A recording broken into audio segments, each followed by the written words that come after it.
Bendiciones, mis hermanos. Vamos a abordar en este momento el contenido que teníamos pendiente en relación a la clase número 3 de los profetas Amós, Oseas y Miqueas, que nos había quedado ahí rezagado por un tema de fallas técnicas y durante la clase cuando se tenía programado. Así que yo este día voy a compartir de una vez mi pantalla para que podamos iniciar a este contenido, esta clase de los profetas Amós, Oseas y Miqueas, que era algo que teníamos pendiente. Ok, recordemos que esos son profetas previos al exilio y que son profetas que están también compartiendo algunas características similares en cuanto al contexto cronológico, al contexto político, las dificultades sociales que hay, religiosas del tiempo del pueblo de Israel. Así es que de eso vamos a abordar. Iniciemos conversando acerca de Amós. Y hay una frase interesante de Amós que se puede resumir su mensaje en esta frase pequeña y es precisamente la invitación que el Señor hace al pueblo para que ellos busquen al Señor y el Señor les anticipa, entonces vivirán. Y es bien interesante porque esta frase de Amós también es una frase que encierra en sí misma vamos a decir, el mensaje de los profetas.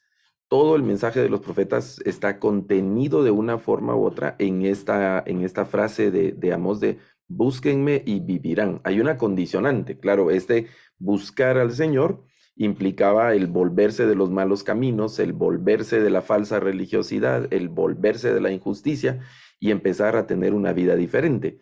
No solo continuar con esa vida vacía, digamos, del ritualismo sin sentido, sin un verdadero compromiso, sino solo por costumbres o por mantener las formas, pero sin sustancia. Y obviamente el Señor rechazó todas esas cosas al pueblo de Israel y una vez y otra vez se los dijo por medio de los profetas.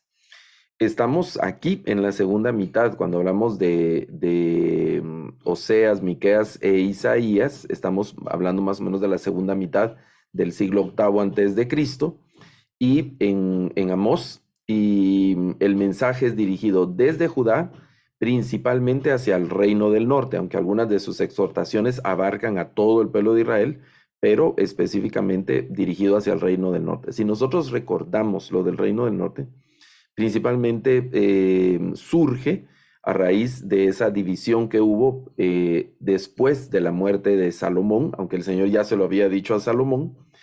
Y el reino del norte, su primer rey se llamó Jeroboam, o Jeroboam primero, si le queremos llamar de esa manera. Y una de las estrategias que él utilizó para mantener la fidelidad de su gente fue construir altares, una especie de templos diferentes, constituir también un sacerdocio extraño, que no era el sacerdocio levítico, con tal de evitar que la gente fuera a Jerusalén a adorar, es decir, les hizo lugares santos y les dio nuevo sacerdocio, y desde ese momento se apartaron de la voluntad del Señor. Inmediatamente, eso es algo bien interesante porque habíamos visto antes de Salomón alguna actividad profética, pero justo en ese momento cuando Jeroboam le da la espalda al Señor, a pesar de que el Señor le había dado el reino y le había advertido de un montón de cosas, pero justo cuando Jeroboam decide apartarse del Señor, principalmente en temas de la búsqueda religiosa y empieza a tergiversar todos los ritos y los cultos y el ceremonial, las ofrendas, todo eso, entonces el Señor levanta una serie de hombres que le predican a Jeroboam. Y en ese momento empezamos a ver una ferviente actividad profética muy interesante, dirigida especialmente hacia el reino del norte, aunque posteriormente esas profecías también se dirigieron al reino del sur. Como hemos hablado en algunas de las clases anteriores, el contexto político de este siglo octavo también es interesante porque hay un ínterim entre la disminución del reino de Samaria y el que se van levantando nuevas potencias. Recordemos que los grandes imperios hacen ciclos, ¿no? Que se fortalecen y luego empiezan a decaer. Eso pasó con Asiria también, que fue un imperio que llegó en su mejor momento, llegó al territorio de Canaán, llegó al territorio de Israel, digamos, y el primer reino que se encuentran es el reino del norte, porque esa era la entrada de los reyes, como hemos visto antes en algunos mapas, tomando, vamos a decir, no por sorpresa, pero sí de alguna manera sorprendiendo al reino del norte que no esperaba ese tipo de amenazas en su territorio.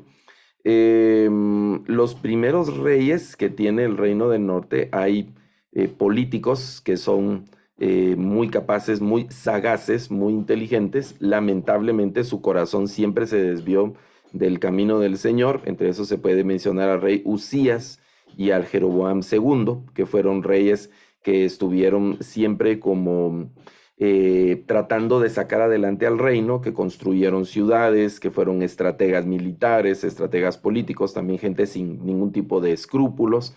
El reino del norte principalmente se llenó de violencia muy rápido, muy, muy rápido. Y eso le dio también otro contexto a las sociedades de ese momento. Y en medio de todo eso, el liderazgo de estos hombres hizo que el reino del norte prosperara relativamente rápido, se construyeran ciudades, se fortalecieran y en algún momento parecía un reino más poderoso y más desarrollado que el mismo reino del sur, donde estaba Jerusalén, la ciudad emblemática, y donde estaba el templo principalmente. Em, Tanto en el reino del norte como en el reino del sur, más adelante se funda Samaria y pasa a ser la capital del reino del norte, una ciudad em, que competía con la hegemonía con Jerusalén, y se identificaban como las ciudades principales de ambas regiones. Eran grandes ciudades, no tan grandes como las que nosotros tenemos el día de hoy, pero en el contexto de la región eran ciudades grandes, además que estaban amuralladas, de las pocas ciudades amuralladas en la región, y eso le daba una serie de problemas también a las ciudades, ¿no? El tema de los servicios, el tema del alimento, el agua, la seguridad. Y estas ciudades también provocaron lo que nosotros vemos en nuestras naciones latinoamericanas, son los movimientos migratorios, tanto internos como externos. La gente del campo, al verse amenazada, sobre todo cuando ya llegan los asirios y siempre hay bandas que están acechando de los otros pueblos y también tienen la amenaza hacia el sur de Egipto, entonces la gente prefiere migrar a las ciudades, dejando sus medios de producción en el campo, y quedando a expensas de tenerse que emplear en diferentes oficios y en diferentes actividades económicas que no necesariamente eran sus actividades económicas originales o para las que ellos estuvieran capacitados. ¿Cuál es el resultado de todo eso? Bueno, hay opresión, hay explotación y como nunca antes en este momento hay pobreza. Pobreza, hambre, muerte por el hambre, violencia, eso genera también una serie de cosas porque cuando hay pobreza la gente no lo estoy justificando, pero ese es el resultado, ¿no? La gente trata de conseguir, de sobrevivir a costa de lo que sea, entonces roba, mata, expropia entre la gente, entre los pobres, ¿no? Y por el otro lado, en las capas de arriba de la sociedad, los ricos, los que tenían la tenencia de la tierra, los que gozaban de la tenencia de la tierra y los que disfrutaban de medios de producción otro tipo de cosas así. Entonces había explotación de los estratos inferiores de la sociedad. Contra todo eso, los profetas están levantando su voz también. Hay mucha corrupción. Los jueces o quienes tenían que ejecutar la justicia en el contexto de Israel se vendían, no había una justicia real, sino que se exacerbó el interés, la avaricia, el deseo de tener dinero a costa de lo que fuera. Eso es lo que se ve en el cuadro general que pintan los profetas. ¿Y quiénes eran los que tenían que impartir justicia? Bueno, los príncipes, es decir, los que estaban cerca del rey, y también los sacerdotes. Una de las cosas que personalmente más lamento de estos episodios y que me causa mayor indignación, todo el cuadro es indignante, es frustrante, da rabia todo lo que uno ve a través de los profetas en aquella sociedad, Pero uno de los elementos que a mí personalmente más eh, entre dolor y también un poco de enojo y de irritación hasta dónde cayeron fue precisamente el tema de los sacerdotes. Ellos principalmente tenían que mediar entre el pueblo, entre diferentes cosas del pueblo, y también tenían que enseñar al pueblo cómo se servía y cómo se temía al Señor. No lo hicieron. No lo hicieron, se llenaron de corrupción, se llenaron de maldad, se llenaron de perversión, de lujuria, de avaricia, una serie de cosas. Las ciudades estaban llenas de violencia, había sangre por donde quiera. Y eso lo lee uno en los Reyes, en Segunda de Reyes, reyes que mataron, masacraron al pueblo de Israel por cualquier clase de excusas y cualquier motivo. No había respeto de la vida. Y no estamos hablando de enemigos que mataban a los israelitas. Eso ocurrió posteriormente y también ocurrió y fue muy dramático. Pero estamos hablando de entre ellos mismos, ¿no? Fraticidios impresionantes en medio del pueblo de Israel. Contra todo eso, el Señor, en ese contexto social en el que dan su mensaje los profetas, el Señor pone también ahí, vamos a decir, el dedo en ese tipo de llagas. En el contexto religioso, había un aparente despertar de celo religioso porque habían muchas ceremonias, el templo estaba activo, aunque constantemente el templo había sido saqueado, sus tesoros, los tesoros que había puesto David y que había puesto Salomón posteriormente, empezaron a ser saqueados, a ser usados como pago por prostituciones, como pago para ciertos enemigos que estaban amenazando al pueblo de Israel. Entonces los reyes tomaban los tesoros del templo y se los entregaban a esas personas. Pero en medio de todo eso, continuaban los cultos, continuaba la vida religiosa, continuaba el ceremonial, tan así que ellos en algún momento, sobre todo en el periodo de Jeremías, llegaron a considerar que Dios no iba a permitir que destruyeran la ciudad porque ahí estaba el templo. Y nosotros vemos que los profetas también le están diciendo al pueblo que Dios detesta su religiosidad, que Dios está harto de su religiosidad, que ya lo tienen hasta la coronilla, que Dios no está dispuesto a oír sus oraciones y que no va a ver sus sacrificios. En una de las clases anteriores estuvimos leyendo Isaías capítulo 1 y ese es algo que Isaías marca. Recuerden que yo he propuesto que Isaías 1, el capítulo 1 de Isaías, es como una especie de prólogo a los profetas donde se tocan esos grandes temas principales que luego van a desarrollar el resto de los profetas. Entre esos, el rechazo que Dios tiene a esa religiosidad vana, lujuriosa, tendenciosa que tenían los israelitas, ¿no? Pues, todo alrededor del templo. Hay una falsa seguridad en el materialismo. Este periodo, en este contexto de estos profetas, hay un periodo de recuperación económica. Parece que no tienen problemas climáticos, entonces logran tener sus cosechas. Hay un traslado de mercancías, hay construcción ferviente, y eso les da una falsa seguridad pensando que están bien, pensando que todo va a ir bien, pero en lugar de inclinarse hacia el Señor, se corrompen en medio de una serie de pecados y de esas cosas. Están confiados, y eso lo vemos a través de Amós, que Amós se los dice, que no deben confiar en que son el pueblo elegido y que entonces Dios les va a tolerar su comportamiento, sino que al contrario, por ser el pueblo elegido, Dios va a tratar con ellos de una manera justa y va a interrumpir esa vida licenciosa que tienen, ¿no? Ellos están en una actitud muy triunfalista y pensaban que todo iba a estar bien, no importando qué clase de vida llevaran. Dios les dice todo lo contrario, ¿no?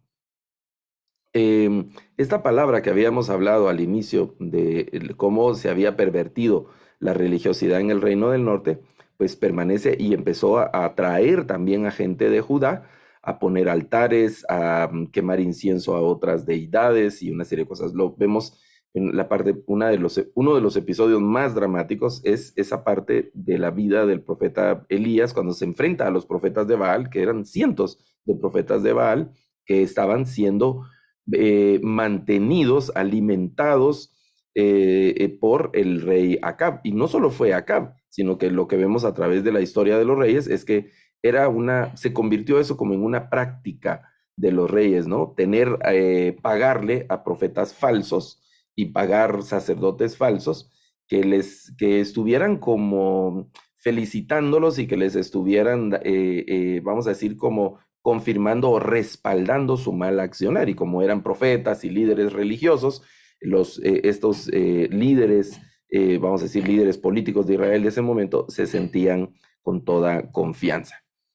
En ese contexto mismo de la religión, ellos estaban viviendo, como estábamos diciendo, una religión vacía. Eran muy rituales, ¿no? Muy cumplidos en el tema de sus fechas, ceremonias y una serie de situaciones, pero no vivían, no tenían una vida moral aceptable delante de Dios. Lo que dice Amós en su texto es que Dios espera de ellos algo diferente.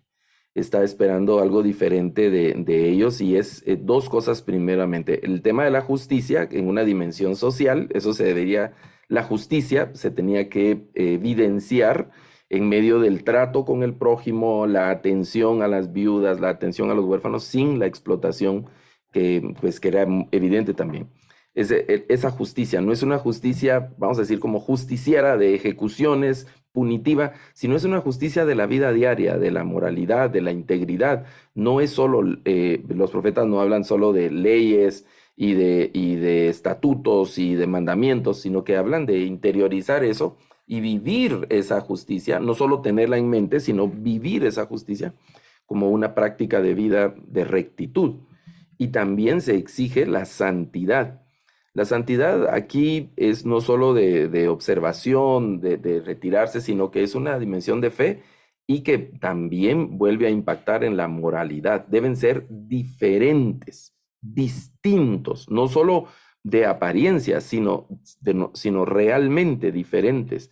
El concepto de santidad en el Antiguo Testamento es básicamente como, es una palabra que tiene algunas implicaciones como cortar, con el sentido de separar, pero no de aislar, porque nunca fue esa la intención del Señor para el pueblo de Israel, sino al contrario, en uno de los profetas les dice que él había pensado para el pueblo de Israel que fueran luz a las naciones, a través de su vida, a través que iban a venir muchas gentes con ellos a ver qué era lo que había ocurrido, qué era lo que estaba pasando con ese pueblo y que la fama del pueblo por su justicia y su santidad se iba a extender. Entonces Dios nunca tuvo el plan de aislamiento, nunca tuvo el plan de claustro, de apartarse a un lugar separado con su pueblo, no, siempre su pueblo en medio de las demás naciones para que todas las naciones pudieran ver cómo se vivía de acuerdo a la voluntad del Señor. Pero como el pueblo de Israel no quiso, le dio la espalda al Señor, entonces Dios permitió que todas las demás naciones lo vieran, pero como un escarnio para las demás naciones. Y los profetas hacen burla de eso cuando dice que van a pasar todos los extranjeros y van a ver la desgracia del pueblo de Israel y que iban a decir, miren, eso les pasó por desobedientes, ¿verdad? Y se lo dicen varias veces. Entonces, Dios insiste a través de estos profetas que no puede existir la santidad sin la justicia. No pueden existir una sin la otra. Una es el resultado de la otra y así. Van siempre de la mano y no se pueden hacer como, vamos a decir, parciales en cuanto a a estas consideraciones que el Señor está exigiendo a través de los profetas. Amós es llamado, y aquí me salto estos párrafos, es llamado entre los profetas menores uno de los profetas de la justicia social. Exige mucho eso Amós en el trato con el prójimo, igual que Miqueas, los profetas de la justicia social, porque declaran, y cuando uno ve el texto, logra ver en el trasfondo del texto como un telón de fondo, una increíble, vamos a decir, un desastre social, desorden, anarquía, violencia, corrupción, explotación, desenfreno, vivían esas sociedades. Y cuando uno lee los profetas, pareciera que está leyendo un editorial de un periódico actual. En nuestras ciudades y nuestros países latinoamericanos, nuestros contextos sociales son muy parecidos a los contextos sociales en los que estos profetas están dando su mensaje. En el caso de Amós, su nombre significa uno que es cargado o uno que carga. Su ministerio se puede ubicar en los años del 765 al 750, aunque otros lo extienden, lo reducen más bien hasta el 760, es decir, no vemos No se calcula un ministerio muy largo de Amós, apenas entre 10 y 15 años aproximadamente de actividad ministerial en un momento muy convulso para el pueblo de Israel. En el libro aparece la descripción de que Amós era de Tecoa, que es una región agrícola, por eso se concluye que era un campesino, probablemente un campesino, que es un pequeño pueblo situado a unos 20 kilómetros al sur de Jerusalén, ya inclinándose hacia la parte del desierto, y también unos 9 kilómetros al sur de Belén, al sur de Belén. Entre los pasajes fuertes de Amós, lo que el Señor está pidiendo es este pasaje del 5:24, donde dice que corra el juicio como las aguas y la justicia como impetuoso arroyo. Es algo que está exigiendo Amós, por eso lo de profetas de la justicia social. Eso es bien interesante porque vamos a decir que es una exhortación recurrente en el profeta, en el texto del profeta, que es relativamente corto. Las enseñanzas de la profecía de Amós, hay algunas que podemos señalar, como es lo que hablábamos antes de la no separación entre la vida secular y religiosa. Es una sola vida. Los israelitas estaban contentos con celebrar sus ritos, celebrar sus ceremonias, y al salir del templo, terminaba la ceremonia, salían y como que nunca hubieran estado en el templo, como que nunca hubieran conocido la ley del Señor y como que nunca hubieran conocido a Dios. Entonces tenían una vida privada de desastres, completamente moral, mientras tenían una vida religiosa muy, muy suntuosa, muy ferviente, pero ellos por dentro, pues lo que dice Isaías, eran solo podrición y muerte. Dios espera que sus hijos se vuelvan a Él. Y esto es bien interesante. Dios no está dispuesto a bendecir a Israel mientras estén en desobediencia. Y lo vemos a través de los profetas. Tiene sus bendiciones recogidas, esperando que ellos cambien de actitud.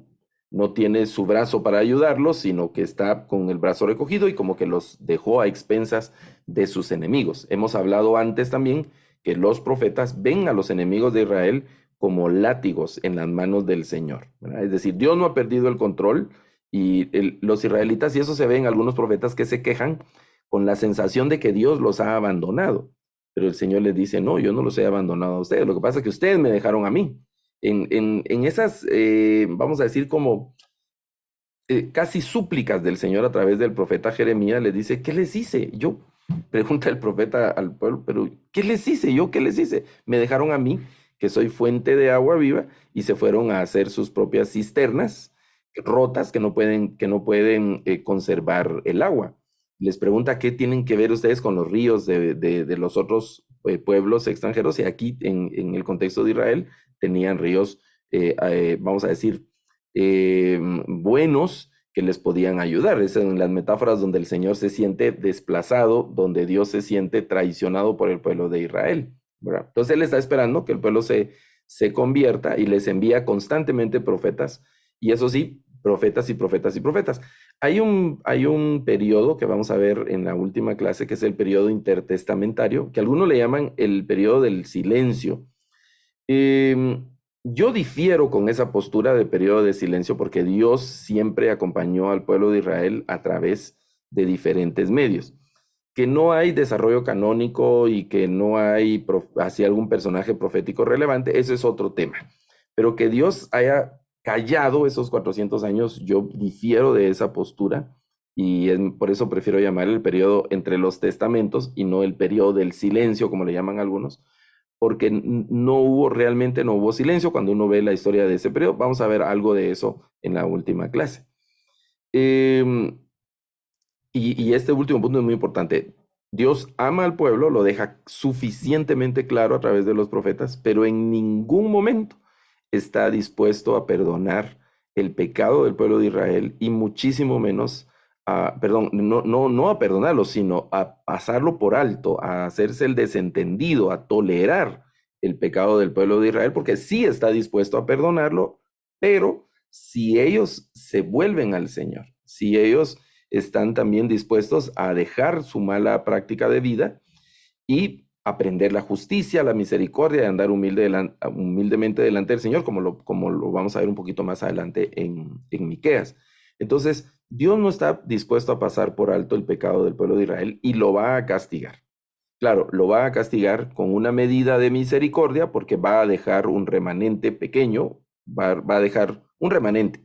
Y los profetas también dicen, si no fuera así, hubiéramos perecido como Sodoma, como Gomorra. Eso se repite en algunas ocasiones dentro del contexto de los profetas.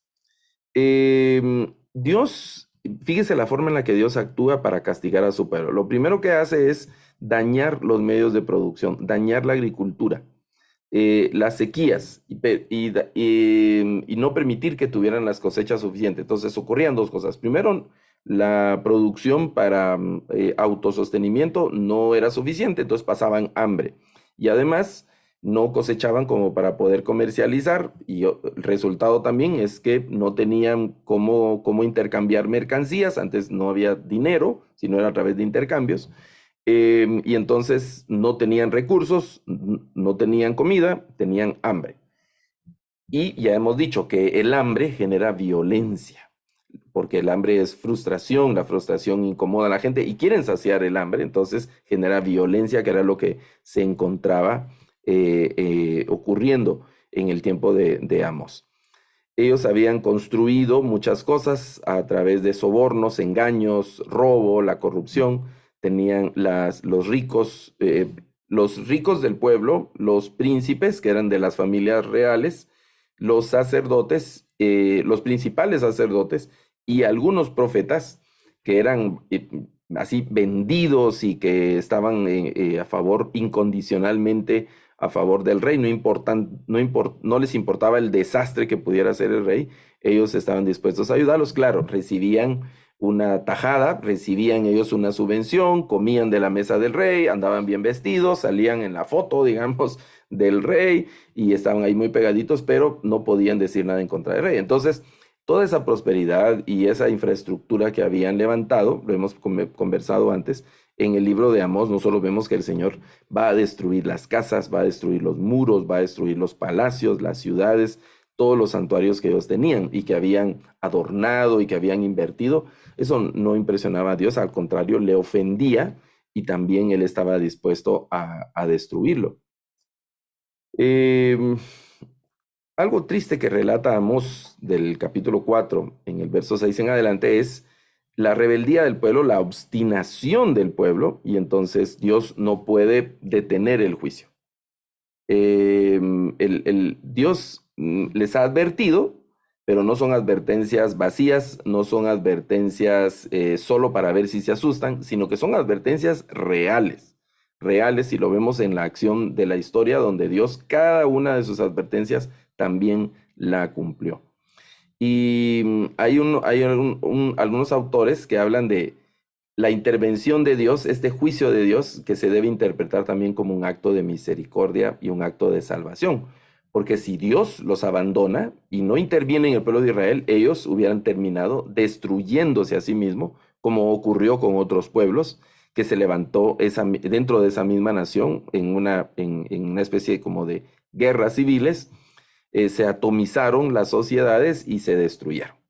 Se destruyeron. Entonces, la irrupción del Señor con sus juicios, porque no es una irrupción de amor, de misericordia, de bondades, así como muy evidentes, sino que interviene el Señor con advertencias, con el látigo, con la espada, con el dolor, el hambre y esas cosas, también hay que interpretarlas como un acto de misericordia y un acto de salvación, rescatando el Señor a su pueblo no tanto de los enemigos externos, sino rescatándolo de su propia conducta, rescatándolo de su propio pecado, de su desorden, de su injusticia, de su corrupción, a través de estos eventos. Es algo sumamente interesante.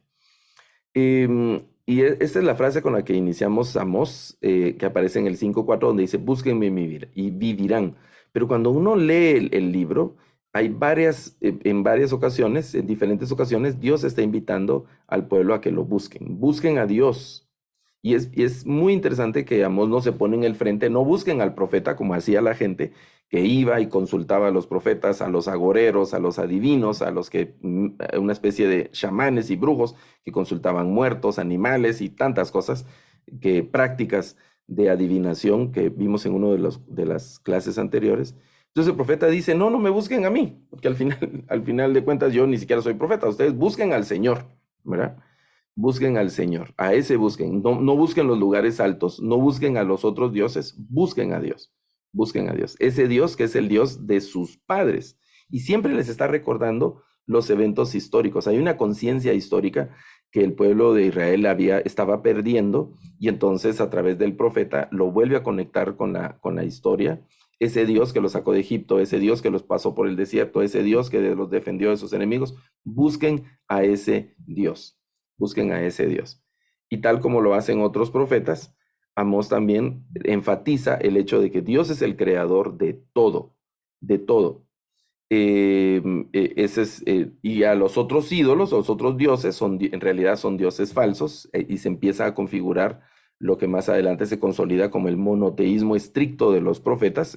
Ninguno de los profetas que nosotros vemos consideraba la existencia de otras deidades, otros dioses. Ellos creían solamente en el Dios de Israel y todos los demás eran dioses falsos porque no eran dioses, ¿no? El Dios de Israel ha creado todo, no solo a los israelitas, sino ha creado todo y eso lo hace el Dios, el único Dios. También la exhortación en esta dimensión social de buscar lo bueno, busquen lo bueno, busquen lo bueno, busquen lo bueno, busquen lo bueno. Apártense de lo malo, busquen lo bueno y busquen constantemente lo bueno. Entonces hay que buscar al Señor, que es el creador de todo, significa buscar lo bueno. Buscar al Señor significa buscar lo bueno, lo justo, lo santo, es lo que está enseñando Amos. Y fíjense, el profeta dice expresiones muy fuertes como yo aborrezco sus fiestas, cuando se dirige a esta parte de los cultos y una serie de cosas. En la siguiente clase vamos a hablar algo de la historia del culto también y los templos y esas situaciones que pasó el pueblo de Israel. Entonces, y el Señor le llega a decir cosas como, no soporto sus cultos de adoración, ya no, basta, ¿verdad? Porque al pueblo le faltaba integridad y le faltaba justicia. Y cuando falta la integridad y la justicia, no hay ritual que lo pueda sustituir.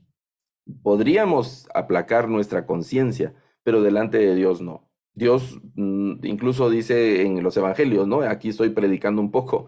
Si tu hermano vas a dejar tu ofrenda y te acuerdas que tu hermano tiene algo contra ti, deja la ofrenda, ¿verdad? La ofrenda no es importante, más importante es que vayas y te reconcilies, que seas una persona buena, eso es más importante. Claro, regresa nuevamente y presenta tu ofrenda, pero hay prioridades, ¿no? La prioridad delante del Señor, y es lo que vemos a través de los profetas, es que la gente sea justa, sea buena, sea una persona de acuerdo a las normas que habían dictado morales en la ley de Moisés. Dios no le interesa los sacrificios, los holocaustos, ni siquiera los templos, ni nada de eso. Solo vemos cuando Salomón dedica el templo, le está diciendo, Señor, por favor, que las oraciones que se hagan en esta casa, tú las escuches. Y el Señor le dice, mira, Salomón, vamos a hacer algo. Tu templo está muy bonito, pero no me impresiona. Si mi pueblo se humilla y busca mi rostro y se convierten de sus malos caminos, entonces yo los voy a oír. Pero no los voy a oír solo porque el templo es bonito. No los voy a oír solo porque tienen un templo lleno de oro y muy, muy lujoso, no. O porque presentan una increíble cantidad de animales, que es lo que más adelante dice Miqueas, ¿no? Que es lo que pide el hombre de Dios, ¿acaso voy a dar mi primogénito? ¿Voy a ofrecer ríos de sangre y de aceite y eso va a impresionar al Señor? De ninguna manera. Dios prefiere que la gente busque la integridad y la justicia y así van a encontrar el favor de Dios. Entonces, ya avanzando en el libro, en el capítulo 6 sobre todo, el profeta empieza a burlarse de la prosperidad y la falsa confianza que tenía el pueblo de Israel en esa prosperidad. Entonces, por ejemplo, en el capítulo 6, en el verso 8, el profeta dice, o el Señor dice a través del profeta, abomino la jactancia de Jacob. La abomino, la detesto, que anden ahí orgullosos, que porque tienen un poquito de plata, entonces ya se sienten dueños del universo, ya sienten que pueden vivir como se les da la gana y se han olvidado del temor a Dios. Entonces el Señor se burla de ellos. En el capítulo 6 hay una narración muy interesante por la soberbia que ellos estaban viviendo. Entonces, para cerrar el ciclo del profeta, recuerden que la frase de Amós, búsquenme y vivirán, está esa promesa, hay una esperanza para el pueblo de Israel. Tienen esa promesa, tienen esa oportunidad y que está siempre abierta. Busquen al Señor y vivirán. Entonces, hacia el cierre del libro, Dios abre una ventana de esperanzas derivadas de futuras acciones de Dios. Y aquí es algo también muy lindo porque aunque el pueblo de Israel es combinado, es presionado para que se arrepienta, la restauración final del Señor sobrepasa, vamos a decir, sobrepasa los beneficios derivados del arrepentimiento de Israel. Incluso Dios hace grandes promesas que dejan ver incluso que Dios está dispuesto a actuar aún si el pueblo no se arrepintiera. Pero si el pueblo se arrepiente, las promesas y las bendiciones serán mayores, ¿verdad? Esas esperanzas derivadas de las acciones de Dios. Y gran parte de esas acciones de Dios que no dependen necesariamente del arrepentimiento del pueblo, porque en muchas ocasiones el pueblo ni siquiera se arrepintió. Entonces Dios tiene misericordia de las nuevas generaciones, de los niños, por ejemplo, que no son pecadores en ese contexto, sino los adultos, ¿no? Entonces actúa en favor de esos sectores que no tienen nada que ver con el pecado de la gente, o los pobres, o la gente que está siendo explotada, o la gente que vivía en el campo, que eran los primeros que sufrían cuando llegaban los invasores al territorio de Israel. No todo está perdido desde la profecía de Amós, pero hay amenazas. Las amenazas siguen latentes, principalmente la amenaza mayor que tenía el pueblo de Israel en este contexto de los profetas no era tanto los imperios externos, extranjeros, sino era su propia rebeldía, su propia incredulidad, su propio desenfreno. Eran los principales enemigos del pueblo de Israel. ¿Ok? Y en el siguiente video vamos a estar hablando acerca del profeta Miqueas. Que el Señor les bendiga, mis hermanos. Nos vemos en un momentito.